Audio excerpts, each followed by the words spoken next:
सफला एकादशी व्रत कथा। सुने मात्र से अश्वमेध यज्ञ का फल मिलता है। धर्मराज युधिष्ठिर कहने लगे कि हे जनार्दन, मैंने मार्गशीर्ष शुक्ल एकादशी अर्थात मोक्षदा एकादशी का सविस्तार वर्णन सुना। अब आप कृपा करके मुझे पौष माह के कृष्ण पक्ष की एकादशी के विषय में भी कुछ बताइए। इस एकादशी का व्रत का क्या नाम है तथा इसके व्रत का क्या विधान है, इसकी विधि क्या है, इसका व्रत करने से किस फल की प्राप्ति होती है, कृपया यह सब विधान पूर्वक कहिए। भगवान श्री कृष्ण बोले, पौष माह के कृष्ण पक्ष में आने वाली इस एकादशी को शुक्ला एकादशी कहते हैं। इस एकादशी के देवता श्री नारायण हैं। विधि पूर्वक इस व्रत को करना चाहिए। जिस प्रकार नागों में शेषनाग, पक्षियों में गरुड़, सब ग्रहों में चंद्रमा, यज्ञों में अश्वमेध और देवताओं में भगवान विष्णु श्रेष्ठ हैं, उसी तरह सब व्रतों में एकादशी का व्रत श्रेष्ठ है। जो मनुष्य सदैव एकादशी का व्रत करते हैं वे मुझे परम प्रिय हैं। इसका महात्म्य मैं तुमसे कहता हूँ, ध्यान पूर्वक सुनो। भक्त वत्सल भगवान श्री कृष्ण कहने लगे कि हे धर्मराज, मैंने तुम्हारे स्नेह के कारण तुमसे कहता हूँ कि एकादशी व्रत के अतिरिक्त मैं अधिक से अधिक दक्षिणा पाने वाले यज्ञ से भी प्रसन्न नहीं होता हूँ, अतः इसे अत्यंत भक्ति और श्रद्धा से युक्त होकर करें। हे राजन, द्वादशी युक्त पौष मास कृष्ण एकादशी का महात्म्य तुम एकाग्रचित होकर सफला एकादशी का व्रत सुनो। सफला एकादशी व्रत कथा। चंपावती नगरी में एक महिष्मान नाम का राजा राज्य करता था। उसके 4 पुत्र थे।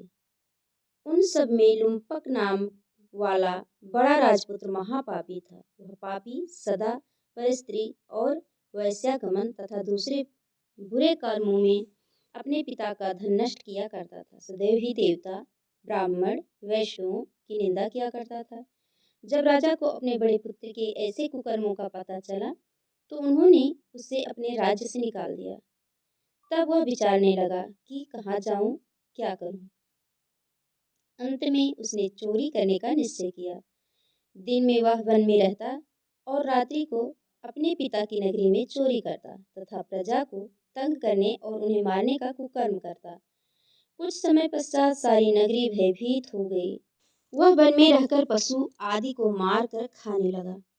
नागरिक और राज्य के कर्मचारी उसे पकड़ लेते किंतु राजा के भय से छोड़ देते।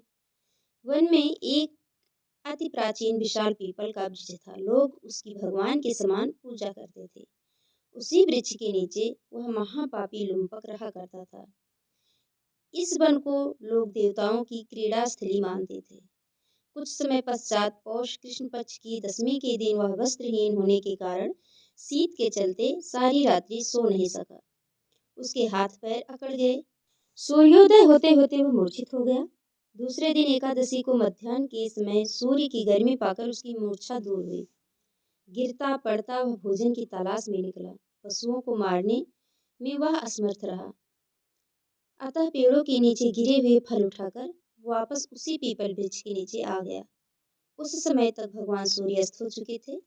वृक्ष के नीचे फल रखकर कहने लगा, हे भगवान, अब आपके ही अर्पण है ये फल, आप ही तृप्त हो जाइए। उस रात्रि को दुख के कारण रात्रि को भी नींद नहीं आई।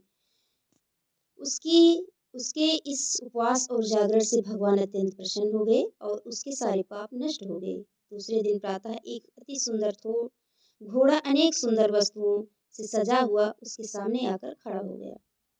उसी समय आकाशवाणी हुई कि हे राजपुत्र, श्री नारायण की कृपा से तेरे पाप नष्ट हो गए हैं।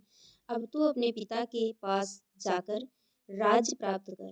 ऐसी वाणी सुनकर वह अत्यंत प्रसन्न हुआ और दिव्य वस्त्र धारण करके भगवान आपकी जय हो कहकर अपने पिता के पास गया। उसके पिता ने प्रसन्न होकर उसे समस्त राज्य का भार सौंप दिया और स्वयं वन के रास्ते चल दिए। अब लुम्पक शास्त्रानुसार राज्य करने लगा। उसकी स्त्री, पुत्र आदि सारा कुटुंब भगवान नारायण का परम भक्त हो गया। वृद्ध होने पर वह भी अपने पुत्र को राज्य का भार सौंपकर वन में तपस्या करने चला गया और अंत समय में बैकुंठ को प्राप्त हुआ। अतः जो मनुष्य इस परम पवित्र सफला एकादशी का व्रत करता है उसे अंत में मुक्ति मिलती है। जो नहीं करते वे पूंछ और सींगों से रहित पशुओं के समान हैं।